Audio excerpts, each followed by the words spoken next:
भारत सिर्फ अस्करी महाज पर ही नहीं बल्कि सिफारती मैदान में भी मात खा रहा है। मोदी सरकार के ख्वाबों की इमारत आलमी सियासत के तूफान में हिलने लगी है। भारत को इस वक्त न सिर्फ सरहदी तनाव का सामना है बल्कि बैनुल-अक़वामी महाज पर भी शदीद दबाव बढ़ चुका है। पाकिस्तान ने सिफारतकारी की मिसाल पर ऐसे मोहरों को हरकत दी कि आलमी राय आमा भी हमारे मौक़िफ़ के हक में हमवार होती है और भारत को अपनी जारहाना पॉलिसियों का दिफा करना पड़ रहा है।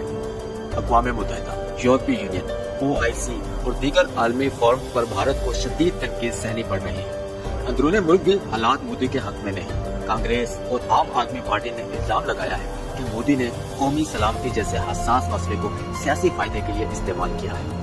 4 अगस्त 2025 को अमेरिकी सदर डोनाल्ड ट्रंप के बयान ने मोदी हुकूमत के लिए मुश्किलात को कई गुना बढ़ा दिया है। ट्रंप ने भारत के साथ रूसी तेल की खरीदो फरोख्त पर न सिर्फ तनकीद की बल्कि 25% से भी ज्यादा तफसीली टैक्स बढ़ाने का ऐलान किया है।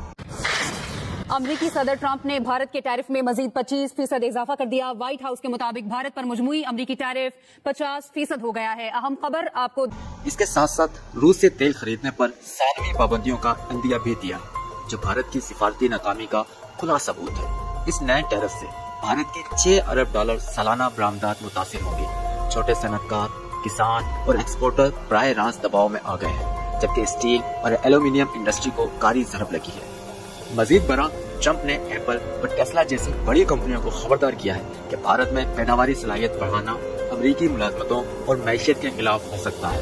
इसके बाद भारत में काम करने वाली बैनुल-अक़वामी कंपनियां भी दबाव में आ गई हैं और मोदी सरकार बेबस नजर आने लगी है। दूसरी जानिब भारत ने वर्ल्ड बैंक और दीगर आलमी इदारों पर दबाव डालने की हर मुमकिन कोशिश की कि पाकिस्तान को कर्ज न दिया जाए, लेकिन वर्ल्ड बैंक ने वाज़ेह कहा कि पाकिस्तान की माशी इस्लाहात काबिल तारीफ है और कर्ज इन पॉलिसी इक़दामात की हिमायत में दिया जा रहा है। यूं भारत की ये लॉबिंग भी नाकाम हो गई। पाकिस्तान ने निहायत हिकमत से सिफारती महाज संभाला। चीन, तुर्की, सऊदी अरब और ईरान ने खुलकर पाकिस्तान की हिमायत की। अक़वाम मुत्तहिदा की सलामती कौंसिल ने भारतीय जारियत की मज़म्मत की और आलमी मीडिया ने भी भारतीय प्रोपेगेंडे को रद्द कर दिया है। पाकिस्तान की जानदार सिफारतकारी का एक और सबूत अमेरिकी सदर का वो बयान, जिसमें उन्होंने कहा कि हम पाकिस्तान के साथ मिलकर तेल निकालेंगे और मुमकिन है कि कल यही पाकिस्तान भारत को तेल बेच रहा हो। भारत के भरपूर दबाव और मुखालफत के बावजूद IMF ने पाकिस्तान के कर्ज प्रोग्राम को रूल ओवर कर दिया। आर्मी चीफ के हालिया सऊदी अरब और चीन के दौरे मईशत में इस्तेहकाम और सरमायाकारों के एतमाद में इजाफे का बाइस बने।